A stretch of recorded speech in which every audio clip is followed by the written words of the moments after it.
Twigiye mu birimi nk'iki Bosnia cyo muri Bosnia na Herzegovina, Gikroate cyo muri Repubulika ya Croatia, Ikiromania cyo muri Romania, tuhasanga ijambo Analiza. Analiza ni ijambo rivuga gusesengura mu kinyarwanda cyangwa analysis mu cyongereza. Akaba ari nayo nkomoko ya channel ya YouTube Analiza Rwanda, wakora subscribe ukazajya ubona ibiganiro bisesenguranye ubuhanga n'ubushishozi bitandukanye, yaba muri siporo, imyidagaduro, ubumenyi, ikoranabuhanga, amateka n'ibindi. Murakaza neza mu isi yo gusesengura.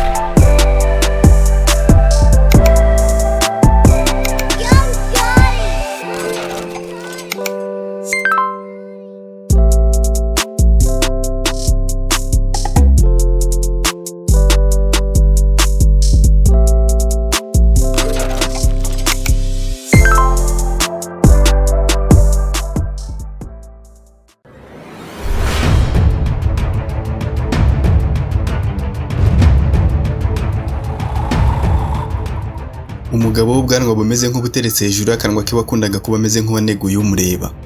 Mu ngofero y'urugari isa n'umukara n'ikote rifunze igipesu kimwe ryarindi bakunze kwita mu rurimi rw'igifaransa embuto. Inkweto zireba impande zombi zitandukanye zenda kumera nk'amasamake na cravate rimwe na rimwe ndende cyangwa ngufi ne bitewe nuko yaramutse.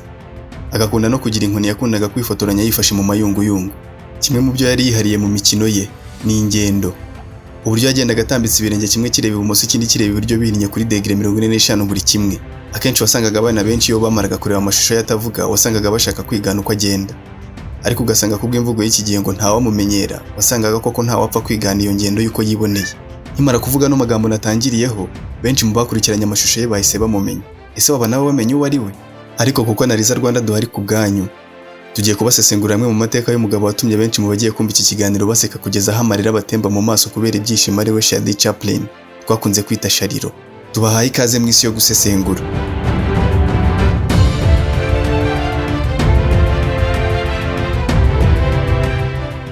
Amazina y'nyakuri ni Sir Charlie Spencer Chaplin KBE.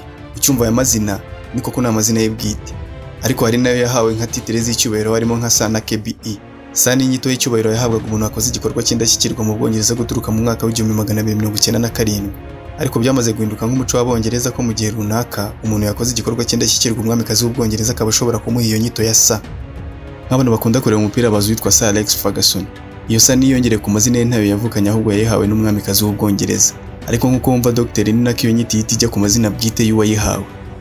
Kimwe n'umwirutsi rurangiranwa ku isi ukomoka muri Somalia ufite ubwenegihugu bw'Ubwongereza witwa Sir Mohammed Mukhtar Jamafara, wamamaye nka Mo Farah. Urebye ku mpera z'izina rya Sharilo ubonaho ijambo KBE. Iryo jambo rihera ku izina rye risobanura umudari w'ishimwe w'icyubahiro w'iteka ryacibwaga n'umwami w'Abongereza. Ese Sharilo ni muntu ki? Sharilo ni umugabo w'umukinnyi wa filime w'Umwongereza wavutse ku itariki 16 z'ukwa kane 1889. Akaba yaravutse kuri mama we witwa Hannah Harriet Bellingham Hill na se Charlie Chaplin Senior, bakaba barabanyamuziki bombi. Sharilo kandi yagiraga umuvandimwe bari bahuje nyina witwaga Sidney John Chaplin. Sharilo yari umukinnyi akaba n'umwanditsi wa filime wabaye icyamamare mu gihe cyiswe Silent Era. Akaba yarabayeho mu kinyejana cya 19 n'icya 20. Ko yavutse ku itariki 16 z'ukwezi kwa kane 1889 akitaba Imana tariki 25 z'ukwa 12 1977. Reka tubanze dusobanura icyiswe Silent Era, igihe cyo guceceka cyangwa cy'umutuzo mu rurimi rw'ikinyarwanda. Ese kuki bakise igihe cyo guceceka? Ku bantu bakunda cyangwa bakunze kureba filime, bara mu ikorwa rya filime bafata amashusho ku kibuga aho filime iri gukinirwa bakoresheje kamera nazo zifite ubushobozi bwo gufata n'amajwi. Ariko igihe bafata amashusho haba hari n'irindi tsinda rishinzwe gufata amajwi, ariko bifatirwa icyarimwe, bikaza guhuzwa mu gihe cyo gutunganya filime bakongeramo n'ibindi kubera ubu tekinoloji yateye imbere. Ariko kera hagana mu mwaka w'1894 kugeza mu mpera z'1929 hariho icyitwaga Silent Era, kuko hafatwaga amashusho yonyine atagira amajwi bitewe n'uko kamera yabayeho bwa mbere nta bushobozi yari ifite bwo gufata amashusho n'amajwi icyarimwe muri iyo myaka. Ubu ndabizi nk'umwana uri kumva iyi nkuru ahita yumva bitangaje cyane, kuko yabyirutse abona agatelefone gato gashoboka gafite ubushobozi bwo gufata amajwi ndetse avuga neza. Ariko iki ni kimwe mu bitangaza tuzabagezaho tubamo muri iki gihe tutajya twitaho cyane, kuko nk'uwafata umuntu wabayeho mu mwaka w'1800 ukamuzana muri 2020 we yahita ashima Imana avuga ngo haleluya amina niba ari umukristo, kuko yababona ageze mu ijuru bitewe n'ibyo yababona bitangaje, aho umuntu akora mu kirahure agashyira ku gutwi akavugana n'undi uri mu birometero birenga 10,000 binyuze mu muyaga. Ikaba ari nayo mpamvu abantu bagiye bibaza impamvu Sharilo yagiye akina amafilime ye yo gusetsa hafi ya yose nta majwi arimo. Byaterwaga nuko icyo gihe nta bushobozi bwo gufata amajwi n'amashusho icyarimwe bwariho. Gusa duhita tubona ubwenge butangaje abantu ba kera bari bafite. Kuba umuntu nka Sharilo ushobora kureba video yakoze mu myaka 100 ishize ukumva wakomeza kuyireba kandi nta majwi arimo. wahita wibaza ngo byari kumera biti yaza kugira amajwi.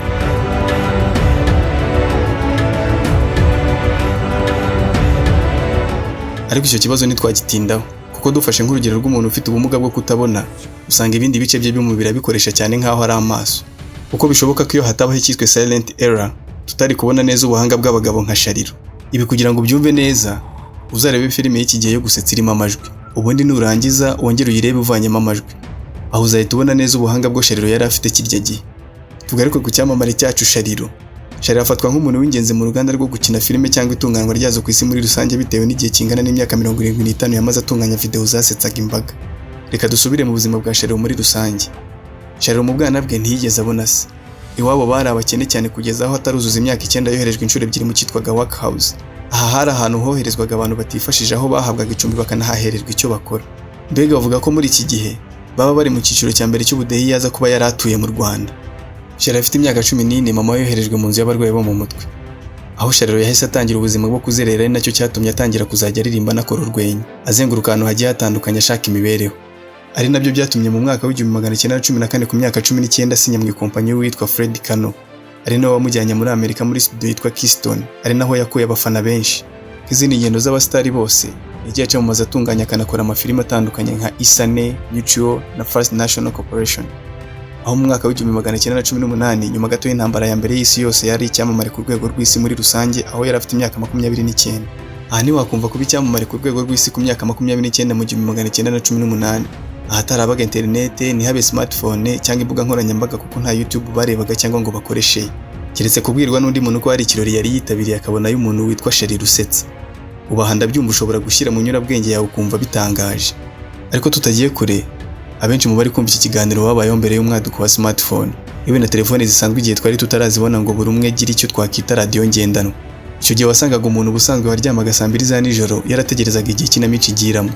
Akaryama nyuma ya saa 4 kuko yabaga azi ko nimucika kuzongera kuyumva bizaba ari impuhwe za Radio Rwanda.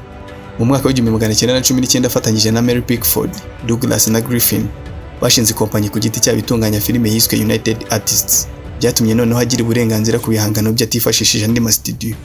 Aho mu mwaka w'1921 yahise akora filime yakunzwe na benshi yiswe The Kid, aho kubayirebye haba hari umwana barera, nkaho rimwe yagendaga amena ibirahure by'abaturanyi maze Sharilo agahita aca yikoreye ibirahure ngendanwa byo gusimbuza. Uriya mwana akaba yaritwaga Charlie Chaplin, waje kwitaba Imana mu mwaka w'1944 ku myaka 70. Yahise akurikiza izindi filime nka The Gold Rush mu 1925 na The Circus mu 1928. Ariko mu mpera za silent era twatangiye tuvuga, Sharilo yanze guhita akomezanya na filime zikinanye amajwi cyangwa sound films kugeza mu 1940 aho yakoze filime ye ya mbere ifite amajwi yise The Great Dictator. Iyi filime ikaba yaraje no gushimisha cyane wari umunyagitugu mu gihugu cy'Ubudage Adolf Hitler. Ahanekereza ko ku bantu bagiye bareba filime nyinshi za Sharilo bashobora kuba baribazaga niba ari amagambo babonaga avuga muri iriya filime ataba arayo bongeyemo nyuma. Igisubizo ni oya, uko kiriya gihe amajwi yari yaratangiye kujya muri filime, ahubwo Sharilo yari yaranze guhita ajya muri filime zifite amajwi. Gusa reka Sharilo yanga filime zivuga kuko aho zaziyohereye mu myaka y'1940 yahise atangira gutakaza isoko bifatika, kuko ari naho hazi ibitangazamakuru byumvikanaga ahantu hatandukanye muri Leta Zunze Ubumwe za Amerika, ari naho yabarizwaga muri icyo gihe, aho yagiye ashinjwa kwifatanya n'abakomunisiti. Aha bashaka kuvuga Hitler. Anashinjwa kandi kuba yararongoye abakobwa batujuje imyaka y'ubukure, aho ikigo cy'ibiro by'ubutasi cya Amerika FBI cyatangiye gufungura ibirego kuri we maze ahita ahungira mu Busuwisi, aho yakoreye filime zitandukanye nka Monsieur Vardo mu 1947, Limelight mu 1952, A King in New York mu 1957 na Accountants from Hong Kong mu 1967. Sharilo yaje gushimirwa ubwo mu 1972 yahabwaga igihembo cy'icyubahiro nk'umuntu wafashije mu guteza imbere ikorwa n'itunganwa ry'amashusho, kandi agakomeza kwibukirwa kuri filime ze zitandukanye zirimo na The Great Dictator, imwe yatumye benshi babona inseko y'umugabo batari bazi ko bamwe ajya aseka Adolf Hitler. The Great Dictator kandi yashyizwe ku rutonde rwa filime z'ibihe byose. Gusa kenshi tureba filime ntidukurikirane mu by'ukuri ubuzima bw'umuntu dufata nk'ikitegerezo mu byo akina muri filime, ariko hari bimwe mu byo twabashije gukusanya byaranze Sharilo utigeze umenya. Sharilo yapfuye kuri Noheli yo ku itariki 25 z'ukwa 12 1977 ku myaka 88 ivuye mu Busuwisi. Yishwe n'indwara y'imitsi yo mu bwonko ariyo stroke. Ku itariki ya mbere z'ukwa 3 1978 umubiri we waje gushimutwa n'itsinda ry'abagabo babiri b'Abasuwisi. Baje kwaka umugore $600,000 by'amadolari ngo bamusubize umubiri w'umugabo we, maze yanze kuyishyura bavuga ko bazatera ubwoba abana be. Nyuma na nyuma abajura baje gufatwa barafungwa. Umubiri wa Sharilo ujya gushyingurwa mu mutamenwa. Ushobora kubona Sharilo nk'umuntu wabayeho gusa asetsa abantu ariko utaramenye ko yabaye mu bantu babaye abagwizatunga bakiri bato. Kuko mu mwaka w'1914 ubwo yari afite imyaka 25 yahembwaga amadolari 1250 ku cyumweru. Kongeraho n'agahimbaza muziki k'ibihumbi 10 by'amadolari. Nyuma aza gusinya mu ikompanyi yitwa Mutual Film Corporation ku bihumbi 670 by'amadolari ku mwaka. Ubu byaba bifite agaciro ka miliyoni 15 n'ibihumbi 700 by'amadolari. Aho yaje kwemera ko azabakorera komedi 8 agabwa miliyoni y'amadolari. Sharilo kandi mu bindi utamumenyeho yakoze ubukwe inshuro 3 n'abakobwa 3 b'abangavu batandukanye. Aho mu mwaka w'1918 yashakanye na Mildred Harris w'imyaka 17 wari umukinnyi wa filime. Nyuma akaza gusanga ngo yari yibeshye ahita ashakana n'undi mukobwa w'imyaka 16 witwaga Rita Grey nawe wari umukinnyi wa filime nyuma yo gutandukana na Harris. Naho mu 1943 ubwo yari amaze kugira imyaka 54 yaje gushakana na Una O'Neill w'imyaka 18. Yari yareretswe n'uwari ushinzwe kumushakira isoko i Hollywood ari nawe se wa O'Neill. Nyuma yuko atandukanye na Grey akaba ari nawe babanye kugeza aho yatabarukiye. Sharilo kandi yabyaye abakobwa 5 n'abahungu 6 ku bagore 4 batandukanye.